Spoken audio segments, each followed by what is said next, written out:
ہے. یہ حسد اور جلن کیوں ہے؟ اس لیے کہ وہ کمزور ہے, وہ تو تجارت خود نہیں کر سکتا ہے, مگر اگر اس کا بھائی اگر آگے بڑھ رہا ہے تو اے مسلمانوں اگر تمہارے پاس طاقت ہے تو اپنے بھائی کو نیچا گرانے کی ہے. اگر تمہارے پاس طاقت ہے تو اپنے بھائی کو ہی نیچا دکھانے کی ہے. اگر مسلمانوں کے پاس طاقت ہے تو ایک دوسرے کی چغلی کرنے کی ہے. اگر مسلمانوں کے پاس طاقت ہے تو ایک دوسرے کو قتل کرنے کی ہے. اگر مسلمانوں کے پاس طاقت ہے تو ایک دوسرے کے لیے قتل و فساد کی فضا تیار کرنے کے لیے ہے. ہوا یہی جو رہے گی تو اے نقیب بہار کہاں سے آئیں گی رانائیاں چمن کے لیے. میں یہ کہتا چاہتا ہوں کہ اے مسلمانوں اپنے بچوں کو اب ان پڑھ مت بنانا. آپ تجارت کی بات کرتے ہو, وہ نبی جو 12 سال کی عمر میں اپنے چچا ابو طالب کے ساتھ تجارت کے لیے نکلا ہو, اس نبی کی امت آج تجارت اور بزنس میں کتنا پیچھے آ گئی ہے. اسی لیے آپ دیکھو آج تمہارے ہاتھ میں قلم نہیں ہے, مگر قلم کی اہمیت ذرا قرآن سے پوچھئے. قرآن کہتا ہے نون والقلم وما یسطرون. آپ ذرا دیکھو قرآن نے کتنی بڑی اہمیت بتائی. اور ایک بات یاد رکھیے گا, حکومت اسی کی ہوگی جس کے پاس علم ہوگا. حکومت اسی کی اختیار اسی کا ہوتا ہے جس کے پاس ایجوکیشن ہوتی ہے. آج تم ایجوکیشن میں کتنے پیچھے آ گئے ہو. تو میں جو عرض کر رہا تھا کہ اسی بھارت کے اندر 100 بچے پڑھنے کے لیے نکلے, مگر 94 بچے وہ تو پڑھنے کے لیے. مگر اے مسلمانوں ایک تکلیف کی بات یہ ہے, آج بھی ہمارے قوم مسلم میں 4% بچے ایسے ہیں جو اسکول کا رخ نہیں کر پاتے ہیں. اس کی وجہ کیا ہے؟ اس کی وجہ غربت ہے. آپ ذرا دیکھو اس غربت کی وجہ سے مسلمان کس طرح سے غربت کی چکی میں پس رہا ہے.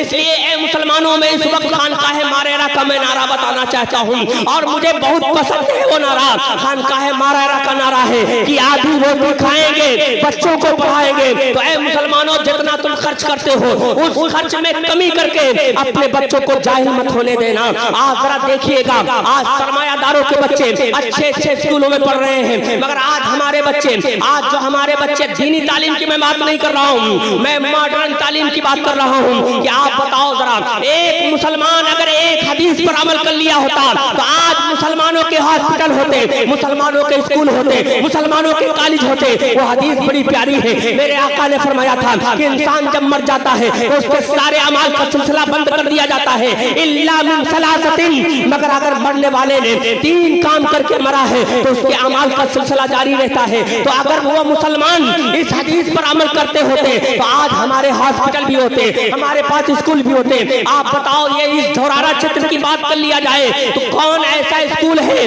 کوئی ماڈرن اسکول یا انگلش میڈیم اسکول دکھا دو جو مسلمانوں کا ہو. آپ ذرا بتائیے کتنے افسوس کی بات ہے. آج ہمارے پاس سب کچھ ہوتے ہوئے ہم نے اس طرف توجہ نہیں کی. اگر آپ دیکھیے گا اللہ نے ایک جگہ فرمایا تھا کہ وہ مسلمان کون مسلمان کنتم خیر امہ, مسلمانوں تم بہترین امت ہو. تو یہ کوئی ڈگری نہیں جو آپ کو دے دی گئی ہے, اس کے ساتھ جو قید لگی وہ ذرا سنیے. تم بہترین ہو کب؟ جب تم اپنی ڈیوٹی نبھاؤ گے. تو تمہاری ڈیوٹی کیا تھی؟ اخرجت للناس تامرون بالمعروف وتنہون عن المنکر. تمہارا کام تھا کہ سماج میں بھلائیاں پھیلاتے رہو. جس کام سے تمہارے رب نے روکا ہے اس کو خود بھی آپ کو روکنا ہے, اور جس کام سے تمہارے رسول نے جس کام کو کرنے کا تمہارے رب نے حکم دیا ہے, تمہارے رسول نے حکم دیا ہے, اس کو خود بھی کرنا ہے اور دوسروں کو سے بھی اس کو کروانے کا حکم دینا ہے. تو اے مسلمانوں ذرا دیکھو ہماری ڈیوٹی کیا تھی. ہمارا وجود صرف اپنے لیے نہیں بلکہ اگر ہمارے وجود سے کسی کا بھی بھلا نہیں ہوتا ہے تو ہم تو اس جھاگ کی طرح ہو گئے. وہ جھاگ کیسی, اور جھاگ ایسی کہ اگر بارش ہوتی ہے تو جھاگ کے وہ اوبلے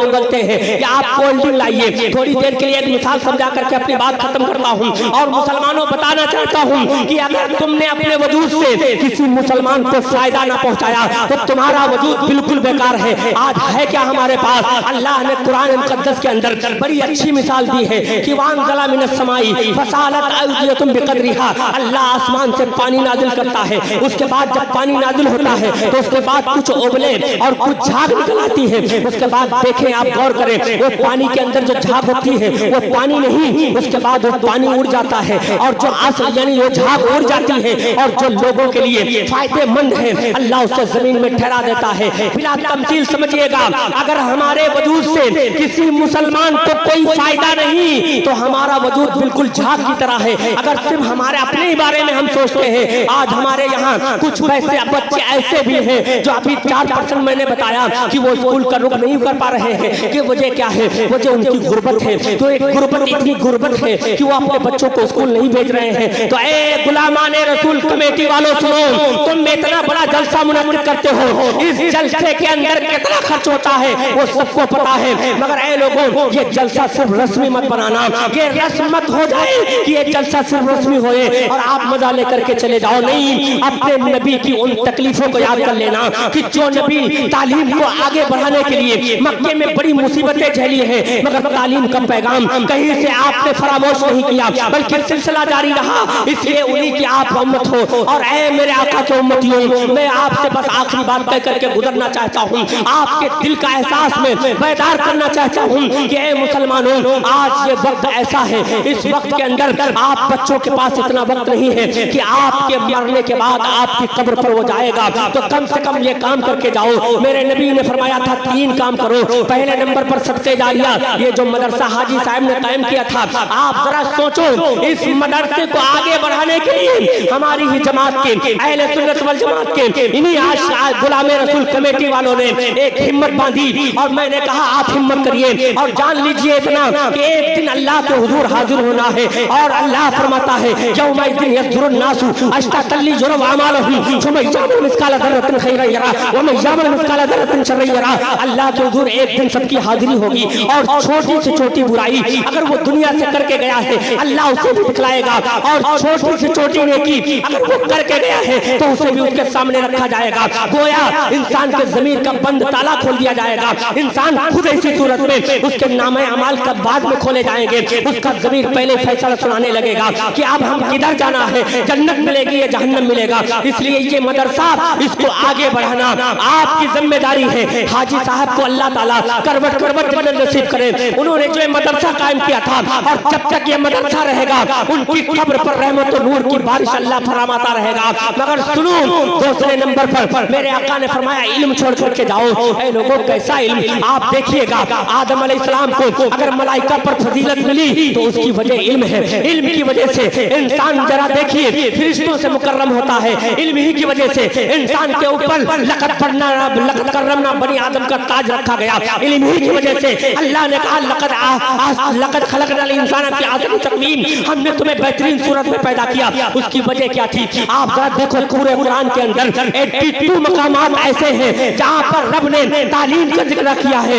اے لوگوں, میں یہ نہیں کہہ رہا ہوں کہ آپ اپنے بچوں کو ڈاکٹر نہ بناؤ, ضرور بنائیے, مگر وہ بچے جو ہائی اسکول پہ پہنچنے کے بعد, اور اس میں سے بچے کم سے کم 12% ایسے بچتے ہیں جو ہائی اسکول انٹر کے بعد وہ 12% بچے وہ پڑھائی چھوڑ دیتے ہیں اور کہتے ہیں اب ہمارے گھر کے حالات صحیح نہیں ہیں, اب میں آگے نہیں بڑھ سکتا ہوں. تو وہ کیسے آگے بڑھیں گے؟ اس لیے کہ ہمارے پاس کوئی اسکول نہیں ہے. اے مسلمانوں, آپ کو اسکول اچھے, آپ کی ذمہ داری ہے کہ سب لوگ مل کر کے ایک اچھا اسکول قائم کریں. اور ایک اہم بات یہ بتانا چاہتا ہوں, سب سے زیادہ اس وقت قوم کی ضرورت اچھے مکتب کا ہونا ہے. آج ہمارا بچہ سوشل میڈیا پر کبھی انجینئر فلاں کی تقریر سنتا ہے, کبھی جوکر نائک کی تقریر سنتا ہے, اور اس سے متاثر ہو کر کے اپنا عقیدہ خراب کرتا ہے. آپ بتاؤ اس میں بچے کی خرابی کیا ہے؟ اس میں کس کی غلطی ہوئی؟ یہاں غلطی ہم سے ہو رہی ہے. اگر ہم نے اس بچے کی, ہماری گود میں پرورش پانے والا بچہ آج غیر کا فالوور بن گیا ہے, ہماری گود میں پرورش پانے والا بچہ آج غیر مقلد بن رہا ہے, اس کی وجہ کیا ہے؟ اس لیے صحیح مکتب میں, ہمارے مکتب میں صحیح تعلیم, علماء کرام صرف اپنی ڈیوٹی نہ نبھائیں بلکہ امام یہ ذمہ داری بنتی ہے کہ قوم کی ہر وقت رہنمائی کریں. مگر یہ قوم اتنی بڑی نالائق ہو گئی ہے, اس قوم کو تو اتنی فرصت نہیں ہے کہ امام صاحب کے پاس جا کر کے کچھ علم حاصل کرے. اس میں کوئی 50 سال کا نمازی ہوگا, کوئی 70 سال کا نمازی ہوگا, مگر اس کو ابھی صحیح سے قرآن پڑھنا نہیں آیا. اے مسلمانوں, ذرا بتاؤ, جب کہ صحیح قرآن نہ پڑھنے کی وجہ سے کسی کی نماز نہیں ہوتی ہے. آپ بتاؤ, علم حاصل کرنا تو فرض تھا مگر ہم نے اس کو نہیں محسوس کیا. آج بھی آپ کے پاس وقت ہے. میرے آقا نے تو فرمایا تھا علم حاصل کرو ماں کی گود سے لے کر کے قبر پہنچنے تک. تو آپ کی ذمہ داری بنتی ہے کہ امام صاحب کی, کم سے کم امام صاحب کی تنخواہ کی اگر ہم بات کریں تو اب اتنے برے حالات ہو گئے ہیں. آپ ذرا بتاؤ, اس مہنگائی کے دور میں, آج کے زمانے کے اندر اے جلسہ کرانے والوں, جلسے سے زیادہ ضروری تھا جو تمہارے مدرسے میں تعلیم دے رہا ہے, تمہاری مسجد میں